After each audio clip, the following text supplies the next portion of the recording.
Baik, Assalamualaikum warahmatullahi wabarakatuh. Kami dari kelompok 8 akan mempresentasikan yaitu hubungan data science dan machine learning dari dataset mental illness.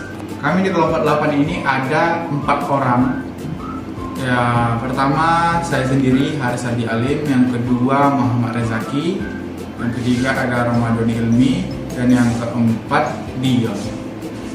Di sini saya akan memulai presentasi saya, yaitu memberikan gambaran umum tentang penelitian kami, yaitu menganalisis dan memprediksi fenomena berdasarkan data dalam konteks kesehatan mental menggunakan dataset mental illness.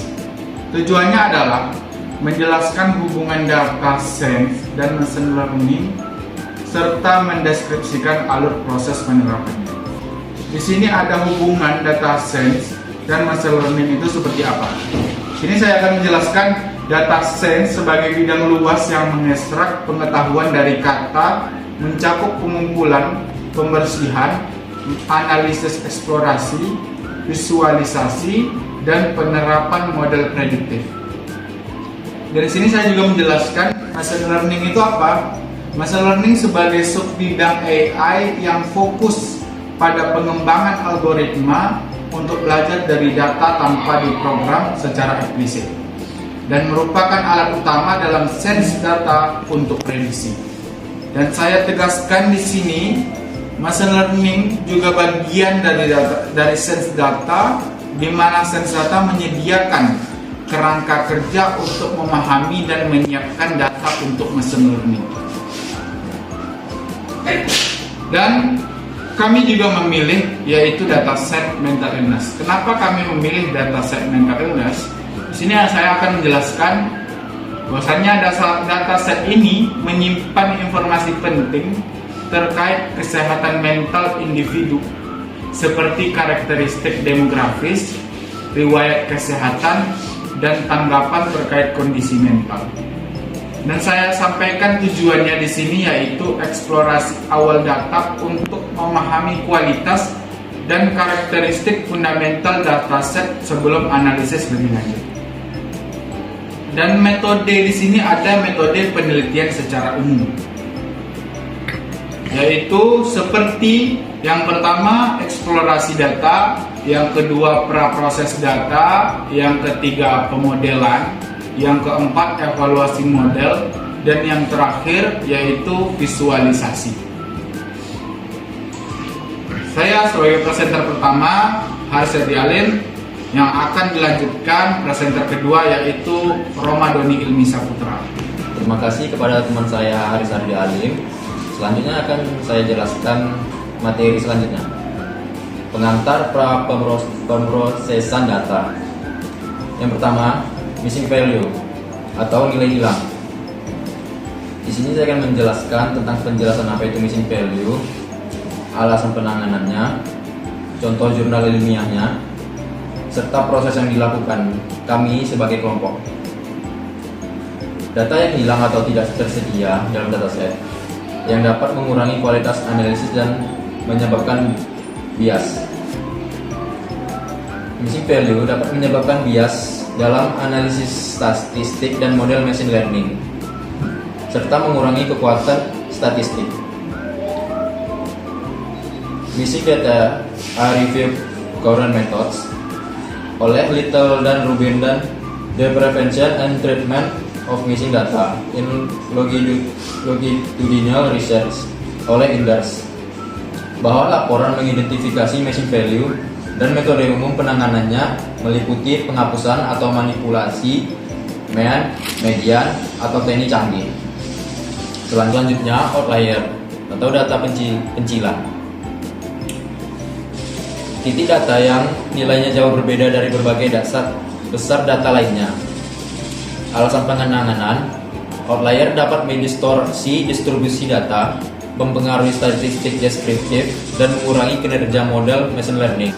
Kami mengambil contoh jurnal ilmiah yaitu Outliers in Statistical Data oleh Bartner dan Lewis. Proses yang dilakukan kelompok kami menggunakan box plot untuk mendeteksi outlier, Metode lain berupa Z-score atau EQR. Penanganan outlier bisa berupa penghapusan, transformasi, dan imputasi. Baiklah, saya sebagai presenter kedua. Selanjutnya akan dilanjutkan oleh Muhammad Rizaki Dolova. Terima kasih kepada rekan saya sebelumnya. Saya akan melanjutkan materi nomor 3, yaitu data tidak seimbang atau imbalance data. Penjelasannya terjadi ketika kelas dalam dataset klarifikasi tidak terdistribusi secara merata. Misalkan jumlah kasus positif jauh daripada kasus negatif, yang alasannya dapat menyebabkan model klarifikasi bisa terhadap kelas minoritas dalam kinerja buruk pada kelas mayoritas. Yang keempat, ada contoh jurnal ilmiahnya yang berjudul Learning Indeksi Data oleh Chandra. Yang keempat, ada proses yang dilakukan oleh kelompok mengidentifikasi secara data tidak seimbang. Teknik penganan meliputi oversampling, membuat salinan atau menghasilkan data sintetis atau model sampling.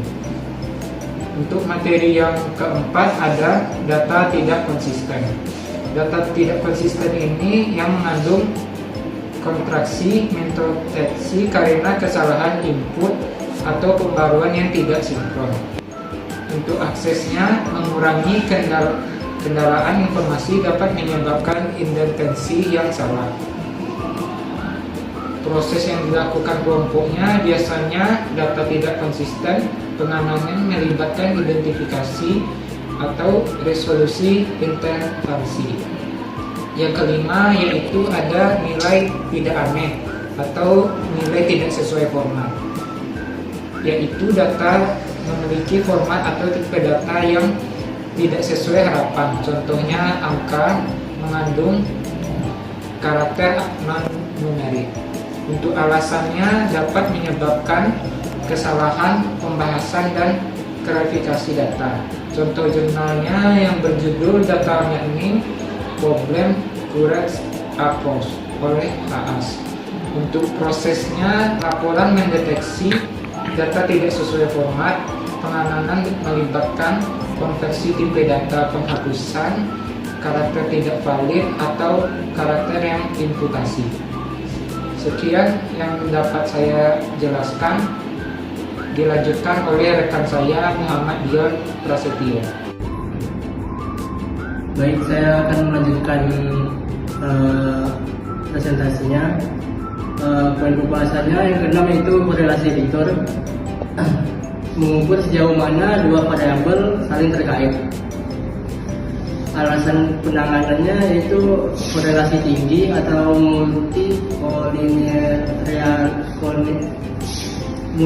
multikolinearitas dapat membuat model machine learning tidak stabil dan sulit diinterpretasikan. Juga membantu dalam pemahaman hubungan antar variabel. Contoh jurnal ilmiahnya Econometric Analysis oleh William H. Green. Proses yang dilakukan kelompok menghitung korelasi.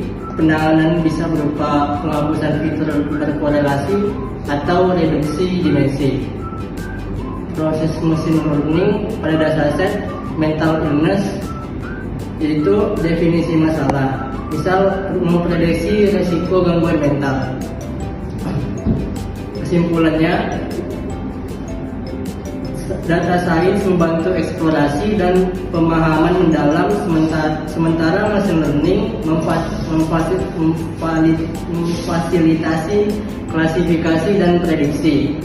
Penerapan ini pada dataset mental illness dapat membantu menghasilkan sistem pendukung keputusan deteksi dini gangguan mental. Alasan menggunakan metode tersebut adalah yang pertama, missing value, menghindari bias dan error. Yang kedua, outlier, mencegah distorsi statistik dan penurunan performa model. Yang ketiga, data tidak seimbang, menghindari model yang bias. Yang keempat, data tidak konsisten, meningkatkan validitas dan keandalan data. Yang kelima, nilai aneh, mencegah error teknis. Yang keenam, menghindari informasi berulang dan membuat model stabil.